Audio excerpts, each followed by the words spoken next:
start at the beginning. Okay, perfect. Hello, everyone, and welcome to the Finn Invasion podcast. I am your one and only goddamn host, Autumn Finn, and today, my very first interview that I'm uploading is very appropriately another fellow Finn. A double F man, a fellow Finn. Today, I have on the beautiful, talented, wonderful, kind, down-to-earth, intelligent, curvaceous Sarah motherfucking Finn. Yes, another Finn. It's the Finn Invasion times 2. Finn Invasion times 2. Yes, and this is my wonderful sister, who I'm so excited for. Hello. So today we have a lot to chat about. Let's first, I'd like to start with like the personal relationship. So how do we know each other? We have the same mother. We came out of the same womb.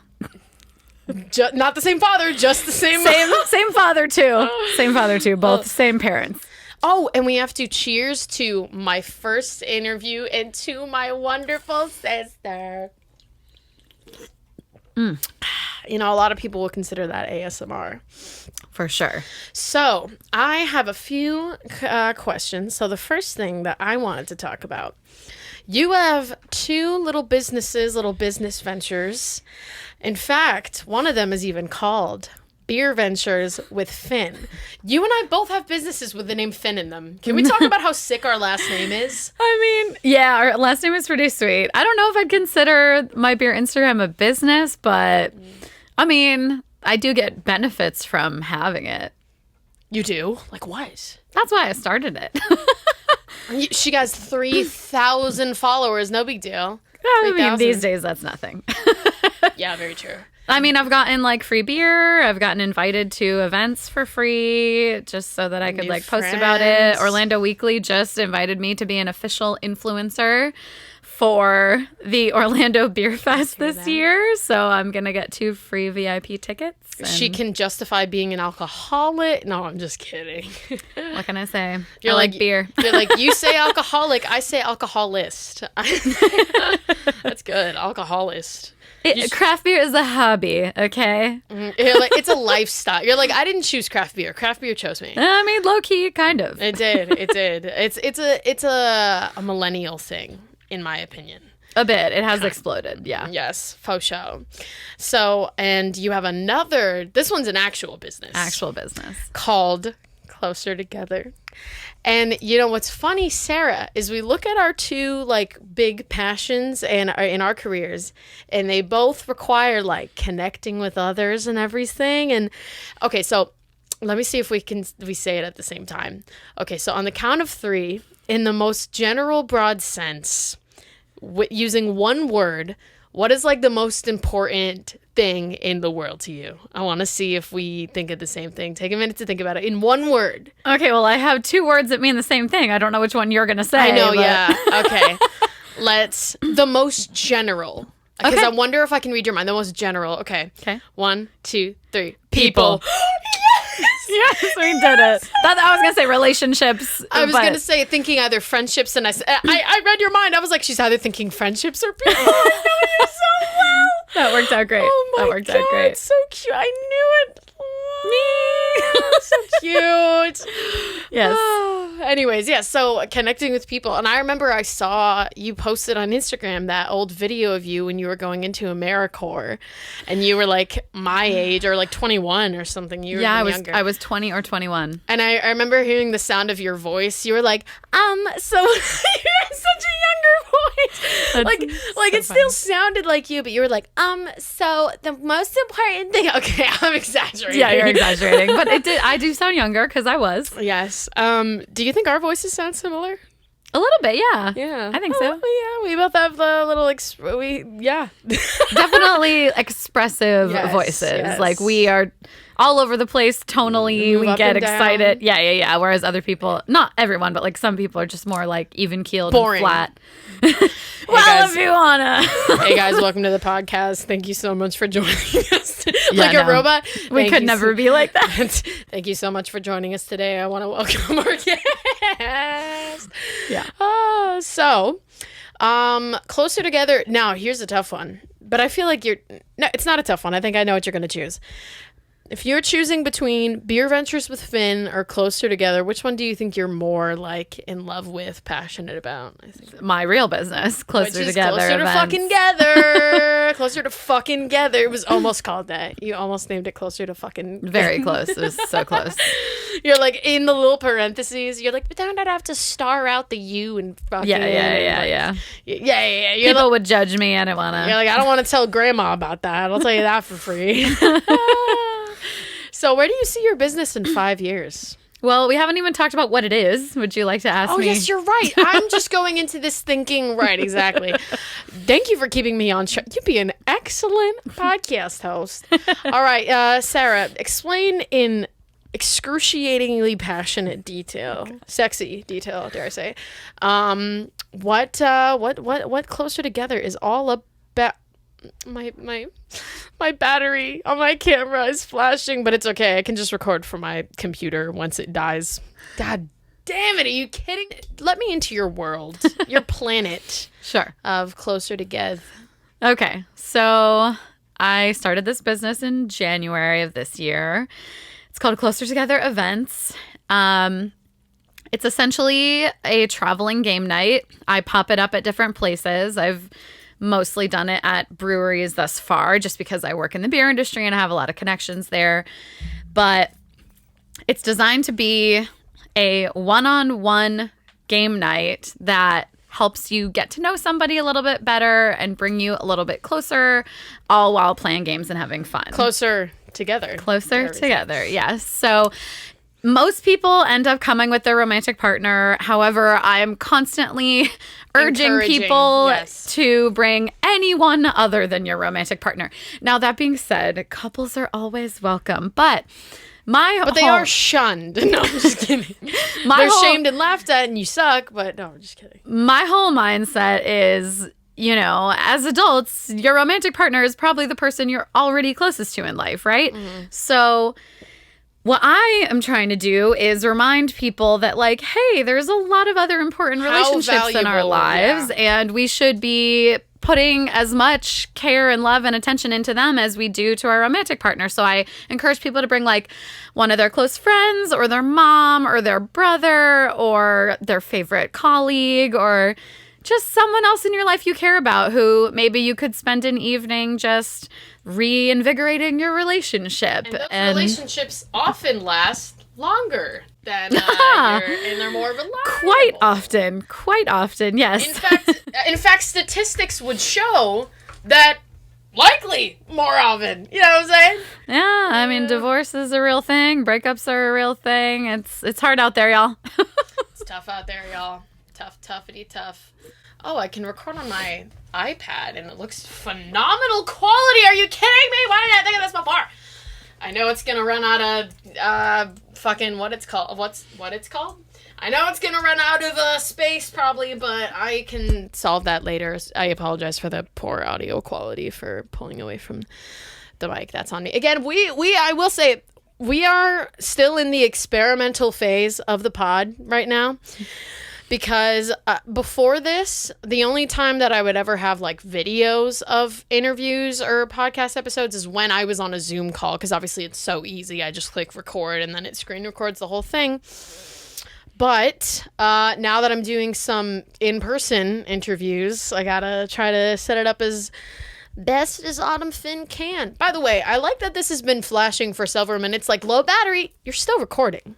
You realize that, right? That's not a challenge. 1, 2, 3. That's not a challenge for you to die, camera. No. Now you have a backup. So tell me where this idea was birthed. Give me the origin story of Closer Together Events, how you thought of the name, every single thing. Yeah. Oh, God, I brainstormed so many names, and I wish I could remember them all, but I can't. I was originally going to call it Better Together because I thought it rolled off the tongue better. Better Together? Unfortunately, I looked that up on, where you get an LLC, and it's used hundreds of times, for all different businesses. And I wanted something that wasn't oversaturated so that if people in the future Google me, it's not hard to find. Or you don't want to get sued, Yeah. So that's how it ended up being called Closer Together. you know, how it came. And it is about getting closer, you know what I'm saying? Oh, of course. I mean, yeah, that's still, still makes sense. But as far as how it came to be, well, let's start by saying I've been a trivia host for over 3 years now. Cumulatively, anyway. COVID put a big break in there, but so I've hosted trivia at all sorts of bars, breweries, and restaurants. And when I first got into that as a side job, I was super nervous to be on a microphone in front of a whole room of people. Really? But you've always been very gregarious and outgoing. I was so nervous. Like, I'm great, like, face to face, but, like, being in front of a whole room where everyone's looking at you is a different thing. And holding a microphone. Yeah. Exactly, yeah. So, like, being the star of the show, everyone's looking at you, everyone's listening to you. It's kind of like a lot of pressure, but... Yeah, I've always been the shy type myself. So. I thought it would be a fun side job, and it is. And I really got butterflies the first, like, whole year that I was doing it, maybe even year and a half. But every time that I thought about, like, not doing it, I was like, no, this is a really good life skill to have. Like, it is. Being able to be on a microphone in front of people is a really good life skill. So I was like, you know what? I'm going to keep doing this, if only for the benefit of having this skill. Yeah. And so that job gave me the ability to start feeling comfortable hosting things, right? In general, just being a host. But... Which does take a certain skill set. People underestimate that. Yeah, it's true. They think they can do it. I was like, okay, fucking try it. See. Yeah, well, when I first got interviewed... I dare you, you know? When I first got interviewed, my then boss for this trivia company locally here called Tasty Trivia, all I had to do for my interview was, like... He's like, I'm going to give you the microphone before we do this trivia night at this restaurant, and I just want you to read these 3 sentences. It's just an announcement letting people know that, like, trivia is starting in 15 minutes, and, like, maybe there was, like, a special on some beer or food or whatever. And then he stood across all the way on the other side of the room to watch me and listen to me. And he said I did great, but he was like, I do that because a lot of people think they can do it, and then they freeze up when they're actually in the moment. And you can learn a lot from a few sentences. Even. Yeah. So he said I did great or whatever. And so anyway, that whole job, like I said, gave me the confidence and ability to host things. Well, then, you know, as somebody who has only almost exclusively worked for small businesses and somebody who puts a great deal of care into my jobs, and I'm not willing to have a job that doesn't bring me joy in some way or that I'm proud to represent, then I'm not going to stay because... And something sustainable and ethical. I know you care about that too. Yeah, that's important too. But I want to feel like I know my coworkers, I know my bosses, we're a little community, and I just... You only have one life. Like, you don't want to feel like so many people dread going to work every day, and they're like, you know, counting down till Friday. Like, I don't want to live a life where I'm dreading 5 days of the week. Yeah. Like, that's horrible, you know? So people settle for that, though. They really do. So I've always prioritized happiness over money and everything. So, and for a while, you considered that like a flaw. I still consider it a tiny bit. I wouldn't say flaw, but a little bit of a downfall. I just put that on Instagram yesterday. I'm not at all motivated by money. Attention to your Instagram. Not at all motivated by money in any way. Which sucks because, you know, I've never made a lot of money because I don't prioritize jobs based on moving up or doing this. I just prioritize jobs that make me happy. And I think it's annoying when people are just focused on money. I'm like, it's never going to fulfill you, ever. They think it will. They think it'll fulfill them inwardly. Like, yeah. Well, some people don't. Some people don't need to be fulfilled by their job. Some people want to make money so that they can fund the fun things they do outside of work. That's how Keith is. Like, as long as the job is tolerable and they're good at it, they don't mind having a job they don't love because the benefit is gaining security and money and health insurance and all these things that, like, make your life better in other ways. So I get it, but again, that's just not for me. Yeah. So, you know, what really led me to start this is I'm somebody who has always prioritized maintaining my friendships and relationships is very important to me. I have like so many friends. I'm 33. I have so many friends that I'm hitting 18, 19, 20, 21 years with. You know, it's really important to me to maintain my relationships, even my friends who live out of state, who've moved away. I make the effort to go visit. I make the effort to have phone call catch-ups. And you know, as we're getting further and further into the digital age and living in a capitalist society where we're so focused on, like, you know, the individual, like, you know, like you are your own breadwinner, you are your own cheerleader. Independence. And, like, radical independence, self-sufficiency, all that stuff. It's like, well, you know, we're getting pulled further and further away from what made humanity get this far, which was living in community, working together, like being a part of something. It's like the word humanity is like a combination of the word human and community, right? Humanity. That makes sense. I don't know if that's unity and humans, humanity. Yeah. And I'm thinking, like, no, I say that all the time. Like I've always said, like, one of my little quotes that I thought of. You can put this on a T-shirt if you like, and if you pay me for it, because I will fucking sue your ass into the ground. Anyways, wow, and I'm about to talk about how much I love humans. I think the number one thing that nobody could live without is other humans. Like when people say, like, oh my God, I like hate people, like people are the worst. I'm like, okay, eradicate every single human being on earth. How much fun are you having now? Are you happy now?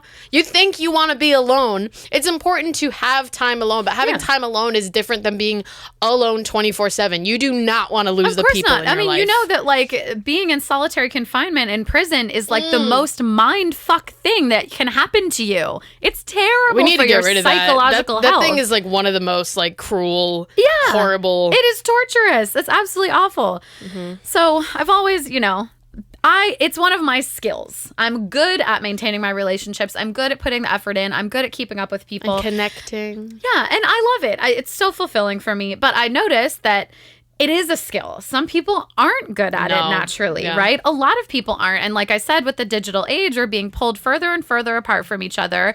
We're spending more time alone. While we're not creating the illusion that we're closer together. And it's not true. It's a facade. And we're not, you know, like having the fulfillment of being in community. So what I really wanted to create was like a space where people could focus on a one-on-one, face-to-face connection without their technology. You know, I always encourage people at the beginning of my game night, like, set your phone aside, put it on silent, do your best to forget your phone exists. Or put it in this basket like you did for That's at trivia. Oh, okay. But, like, I'm like, for the next 2 hours, try your best to pretend your phone doesn't exist. Mm-hmm. Look at the person in front of you. Focus on the person in front of you. Like, just focus on someone. Yeah, like, stop being distracted. And so basically my game night, the first half of the game night is like lighthearted, nostalgic childhood games. You know, we have things like Connect 4, Battleship, Uno, Jenga, like silly things like that, categories. Second round is like a would you rather questions that are really silly. I have Mad Libs in there, this or that lists where you guys have the same list. You fill out one for you. Yes, I did that with Mom. Theirs for them. One of the questions was... And then you guess each other's answers. One of the questions was tattoos or piercings, and I was like, oh, well, this is just way too easy. So the first two rounds are like lighthearted and fun and nostalgic and all that stuff. Then the second two is 4 rounds. The second 2 rounds, you start to get a little deeper, right? The second 2 rounds are totally conversational. Round 3 is a little bit still like baby stepping you to get there. You know, there's questions like, what are the top 3 concerts you've ever been to in your life? Or like, if you could only eat one type of food the rest of your life, what would it be and why? Or, you know, like fun questions like that. Have you ever, I think there's a question in one of those boxes where it's like, have you ever tried any drugs, and if so, which ones, and would you do it again? What's your experience like? It'd be funny if just real quick, it'd be funny if it was like, do you want to try to, there's like a little thing you fold down, it's like, do you want to try some again? You're like, oh, I guess you fold it down, it's just like a oh my god. You're like, this whole thing was actually just about getting everyone to do acid. All the doors are locked. All the doors are locked. I do have water for you guys, but hey, don't walk towards the door. Jeff, How'd you come back over here? Answer the questions! So they're like thought-provoking questions, but they're more like, like they're easy to answer. They're like, we're getting to know each other a little better, right? And then round 4 is where you really kind of dive into the deep end. Vulnerability, honesty. And of course, there's rules for the game, and they're like, you can skip a question if you don't want to answer it. You can say pass. You're allowed to do that. You don't have to answer every question, and every box is different, so you never know what questions you're going to get. But there's some pretty freaking deep questions in there, like describe your relationship with your mother. Yeah. I think there is a question like that. What's the worst thing you've ever done? You said that on Instagram. You were like, what's the worst thing you ever done? Okay, so and you were like, I wouldn't tell anyone except maybe my sister. And I commented, I was like, me. Oh yeah. That's right. And then one of my favorite questions in that one of the boxes is I think I've told you this. How can I support you in becoming who you want to be? Oh, just so beautiful. I absolutely love that question. I think everyone should ask each other that. And then there's questions like, how can I be a better friend to you? Or like, what was the last time you were really mad at me? And how did we get past it? Like, so it's really and it's about the relationship. Those are some questions that you can't ask with strangers. Right, exactly. The point of the game night is to bring someone you already know. And some of them may be more applicable to some relationships than others, and maybe you'll skip those questions because they're not applicable. If you bring your coworker, you probably haven't been mad at each other. Or maybe if you have, it's super lighthearted. Or you really have. For coworkers, I'm just saying. So you never know. But anyway, it's really fun, and my goal is for everybody to leave feeling like heartwarmed and like, oh, I'm so glad we did that, and we did really learn something about each other, and we really focused on each other, and we had a great time. And that's the feedback I've gotten. Like, people walk up to me after, and it's so sweet. They always want to know, like, how'd you get into this? How'd you think of this? Like, people are so interested, and they always tell me they had a great time. And people try to tip me. I don't have a tip jar. People be like, where's your tip jar? Like, I don't have one. Here's my marriage. You saved No, again, I don't want you to come with your spouse. Yeah, no, that's so funny. Like, that's why I don't want to be responsible for saving or destroying your marriage. You just might not learn as much if you come with your long-term partner. It's really great for friends. Sarah, I'll be honest with you. I do think there's a potential of saving a marriage, in my opinion. They're like, what have you been mad at? What have you been dying to tell me for the past 20 years? Well, I cheated on you. Oh my God, no, I don't want to be responsible for that. Jesus. For the truth? You don't want to be responsible for the truth? Oh, there's no question in there that's like blah, blah, the past 20 years, because that wouldn't be applicable to everyone. No, it'd be funny. One of them was like, how many partners did you have before Ted? Remember Marsh Cannon? How I Met Your Mother. Oh my God. How many people did? He's like, it really says Ted. Nope, that was a fake question. Take that, Jed Mosley. He's like, okay, he definitely said Ted. That's Twinsies. This beautiful wedding bride. I almost said. If you guys haven't seen How I Met Your Mother, this is going to make no sense to you. I was literally originally when you sat down going to be like, and the most beautiful, talented wedding bride. Oh my God. I'm glad you didn't then, but that would have been funny. Oh man. Anywho, so that's my business. Yeah. Yeah. And I 100% agree. Like, people clown on me so much for like being so, like, I remember when I was first sending out like invitations on Instagram to have people on the podcast like 2 years ago, I would start by like complimenting their work, because I would never invite someone on if I didn't like their work. Of course. Like if they came on the podcast, I'm like, so why does it suck so bad? Why does your music suck so much? No, you can't do that. That would be rude. They explain, they're like, well, I mean, we are really bad. Well, I actually have no idea how to play the guitar. We're really just experimenting. I'm like, okay, well, thanks for coming on. I'll be sure to not listen to your music ever again. But yeah, no, and I start by like praising their work and everything, and a lot of times I get very detailed with my compliments, and people are like, multiple people have replied, been like, this is the nicest message I've ever received. Well, that's because you're a musician and you can really pinpoint things you appreciate more than other people. Like, you have the terminology for it. Yes, and the ear. And I have the ear. I have a producer's ear. No big deal.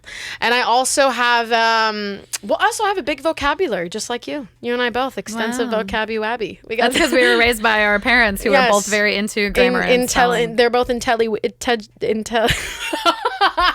So perhaps I'm disproving it right there. They're both intelli-welly. Yeah, that's great vocabulary. We got good vocabulary. Definitely not 5 years old. We have great vocabulary, you know what I'm saying? Dude, I'm so annoying when I'm at work. I'll be like, "Hey, can we get that bacon, egg, and cheese breakfast sandy wanny?" And then someone's like, "I'll have a half dozen bagels." I'm like, "You need a half dozen wuzzy?" Oh my god. Curdly cheese. You should be on Sesame Street with this shit, dude.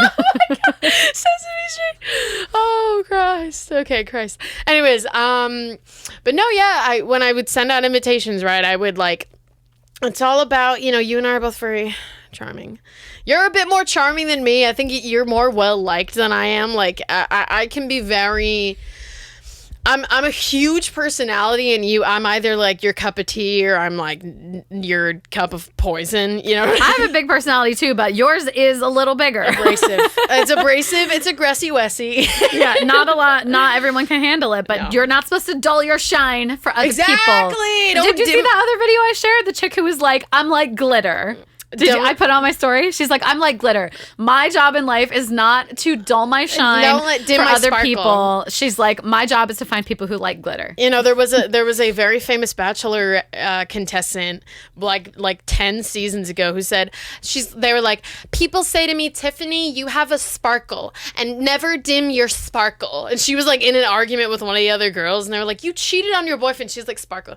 That's not true. The sparkle part's true, but the cheated is not true. I don't think her name was Tiffany, but that would. I don't know why I went to that name. Let's not get into it. T. It's family tea. Anywho, but yeah, I've had people say to me like, "Wow, like no one's ever told me how much they value me as a person." I'm like, yeah, that's a big fucking problem. People don't communicate literally ever. Like people are afraid of vulnerability, and it's so sad because that's what brings you closer to people. That's what brings you closer together. That's the perfect name for the business. No, but I think it's so stupid because one thing that I notice if I'm watching like a show when there's like a funeral, it's the same thing every time. People go up for like a eulogy. They're like, "I wish I had told him how much he meant to me." I talk about this all the how time. much and I'm like, do it. What? Nothing is stopping you other than your own fear. I was you just could talking change to a life. Yesterday about this, how it's so sad that what it takes for a lot of adults is someone dying for them to change their perspective. And then, will they actually make those changes for the long term, for the short term? I don't know. But that's usually what it takes. It's so sad. Like, it shouldn't have to take that. Like, just say the stuff. Like, tell people you love them. Yeah. Fucking, like... Make sure everybody in your life has no second thought of how you feel. And I think that there's no feeling quite like being told that you are important, or like looking someone in the eye and telling them what they mean to you, being able to know that they know, and then them feel the same way, and like to accept that information. Yeah. Like that's one of the things, like this is one of the reasons that I always wanted to meet like my favorite musicians and bands. Like when I always had like my favorite, like where I wanted to meet Harry Styles, and I like just look him in the eyes and be like, "This is what you did for me in your music." Like I think there's something so profound and just incomparable about that feeling, because it doesn't happen often, and it's indescribable. It's like no other feeling to like let people know how much you value them. Like to me, that is an irreplaceable emotion and feeling, and it's fulfilling, and you remember it. You always remember. Well, we all have self-doubt, and we all need validation. Like, it's hard out here, man, being a fucking human in 2023. Like, it is not easy. And we all go through, mental struggles. And like, people are mean. Yeah, cruel. People are mean. Living in the age of the internet is not easy. Living is not easy. So, all we can do is, build each other up and say what you mean, and just say it. Just like, you never know what somebody's going through. If you can make somebody's day a little bit better, do it. Just it goes a long way. It. It goes a long way. Longer than people realize. This stopped recording. Hold on a sec. Oh, we've already been 30 minutes? Holy shit, that went fast. It's been longer than 30 minutes, actually. This is going to take a lot of surgery. This, like slicing up all this sound is going to take a lot of surgery. That's what one of my friends said when I had to cut stuff out of the podcast. They're like, these sound waves are going to need some your mic has been all over the place. Yes, it really has. I know. It's a technical difficulties. It's a new podcast. Forgive me. Give me some fucking grace and leeway. But anyways, yeah, so one thing that you inspired me when I was at your house playing, or not your house, Lauren's house, playing those games, is I was like, the fact that it starts very light and easy breezy, beautiful, light and easy breezy, beautiful cover girl, fun. And then it eases into, getting more vulnerable and conversational. That's something I want to do on my podcast. Like I want to, actually, when I first have people on, before I start recording, and this is something that I implemented since the beginning, when I would have people on the podcast, the first thing I would ask them before the cameras and sound starts rolling is I would be like, number one, I'm like, what are your pronouns? What are your preferred pronouns? And then I would say is there any topic that is off limits for you, anything at all, any kind of triggers, because you never know, it could be anything. That's smart. Because I just want everyone to feel comfortable. And then a new question that I'm going to ask now is what kind of interview do you want this to be? I'm like, do you want this to be very laid back? Do you want more serious interview style questions, or do you want to have a shooting the shit, just a conversation? Want to have a drinking game if you're over 21, of course, or if you're over 18 in Canada? They can drink at 18 in Canada. They can drink at 18 in a lot of countries. Yeah, they really can. But yeah, and I think the way that I want to start it is light, easy breezy, beautiful questions, and then ease into more serious stuff, and then we end out the podcast with a question game, rapid fire, and then I play the Kahoot music. Did you ever play Kahoot in high school? I think this is definitely before your time, but you mean after my time? After whoopsie daisy, after your I am 7 time. years older. There's this when it's counting down, everyone's typing in their answers. So It's a hot tune.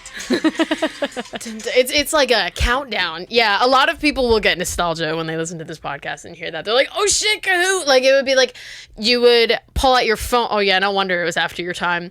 The teacher would pull this up on the screen, and it would be on the computer, and everyone would sign in on their phones, and then the questions would pop up on the screen, and then you would type in your answer on the phone. And that was...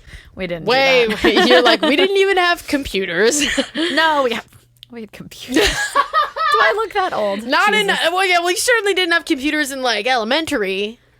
I don't think. No. But No. do they? I guess these days The probably first they time do. they had a I had a computer at my school was in kindergarten. Yes, it was in the play center, and I walked in, and it was that dial-up, whatever those dial-up sounds were. Dial-up, yeah. And then I don't remember anything about it, but I remember looking at this computer and being I want to make this my career. I'm just kidding. I did not.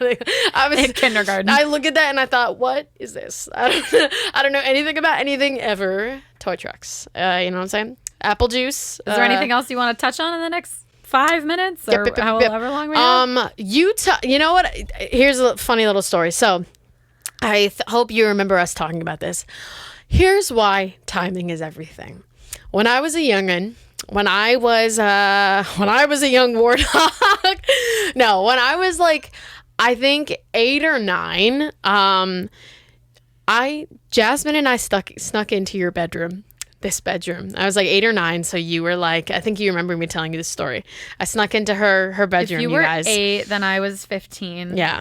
It may have been more 9. I think you were a full ass teenager. 15 as a teenager. But... Yeah, and so but an older okay. You know what I mean? Sure. And then we sneak in and we find your diary, the jackpot.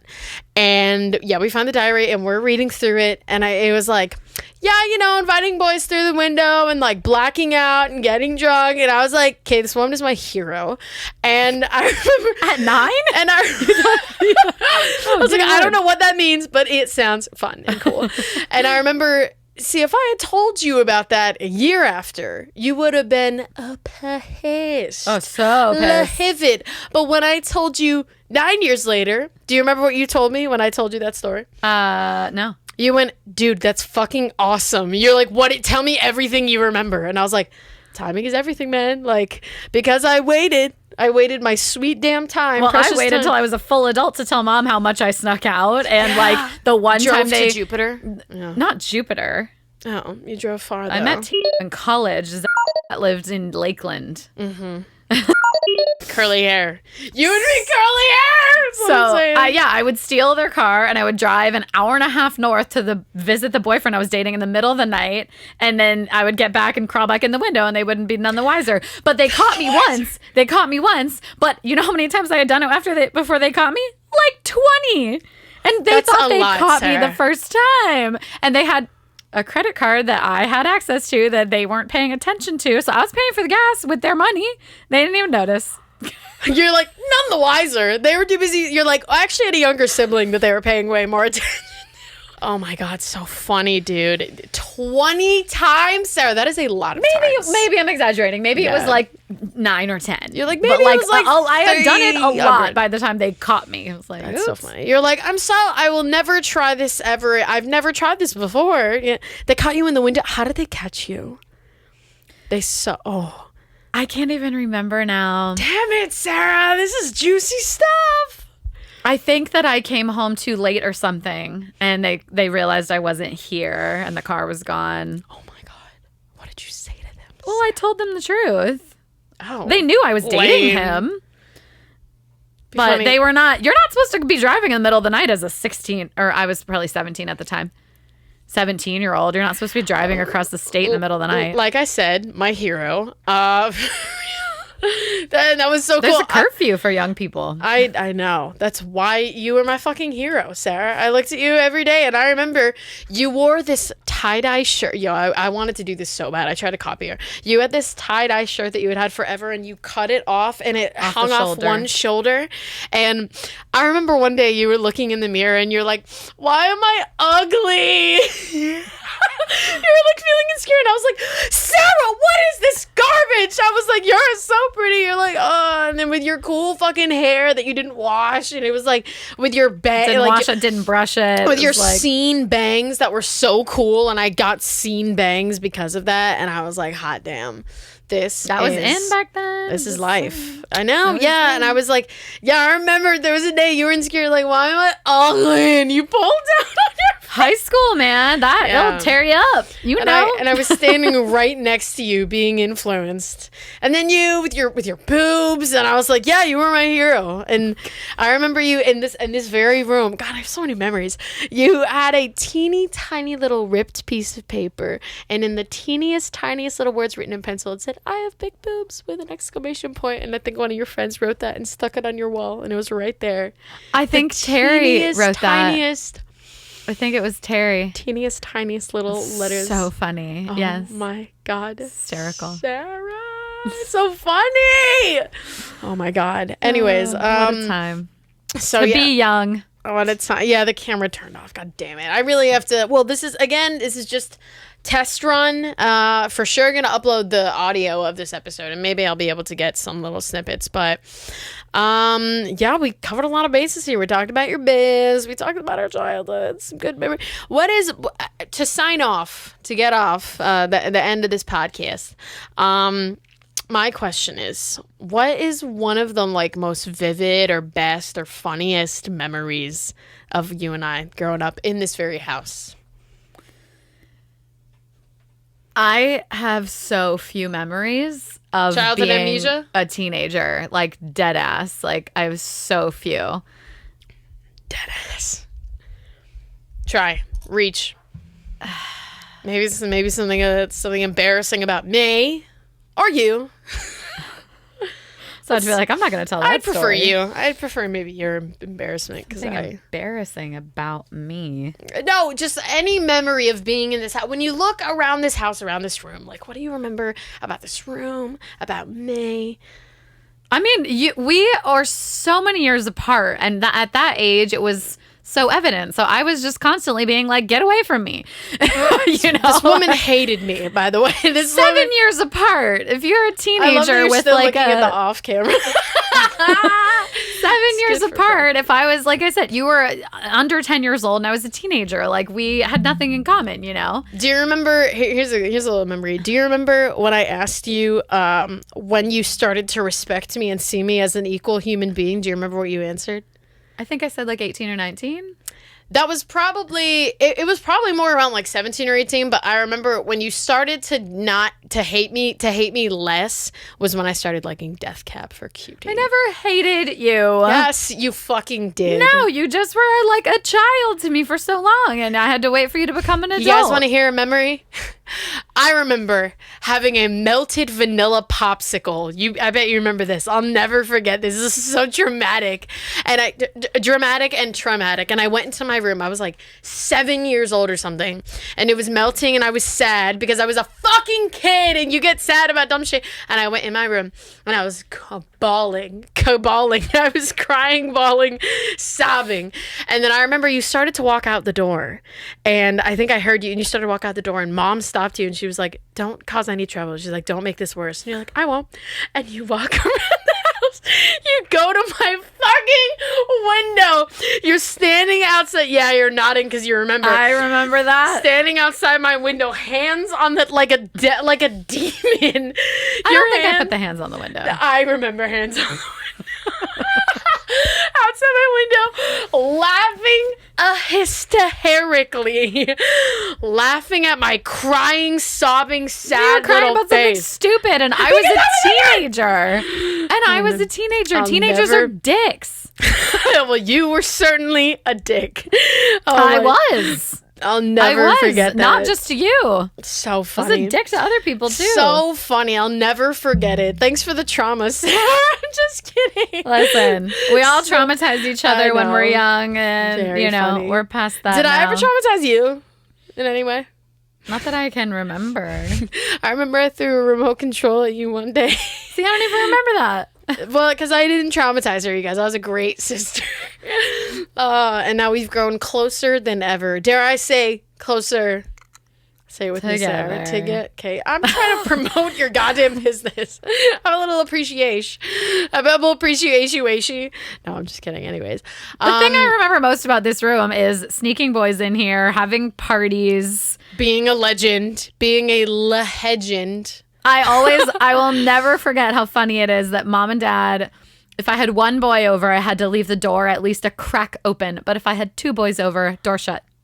Because they don't think you're gonna have a three-way. They don't think I'm gonna have a three-way. I didn't, but like I just found that hilarious, like becoming an adult, being like, oh, you were fine with me hooking up with two guys at once, but not one. Yeah.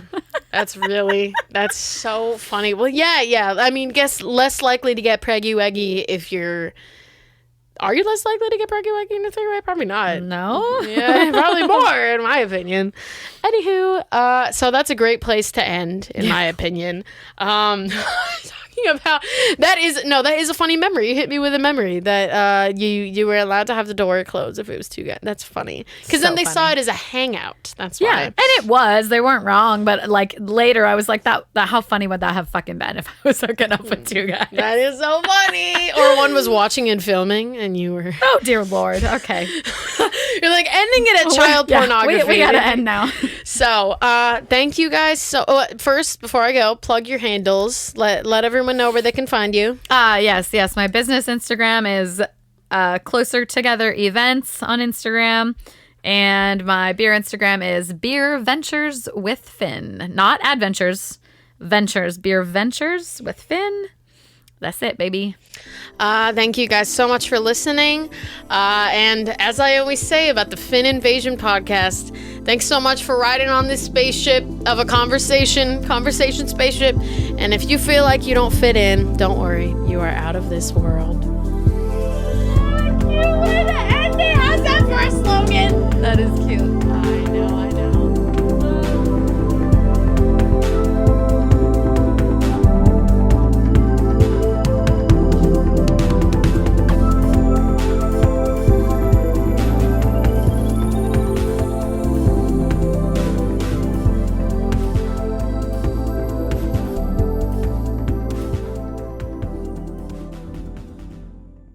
Is it upside down, or did you just like the plants upside down?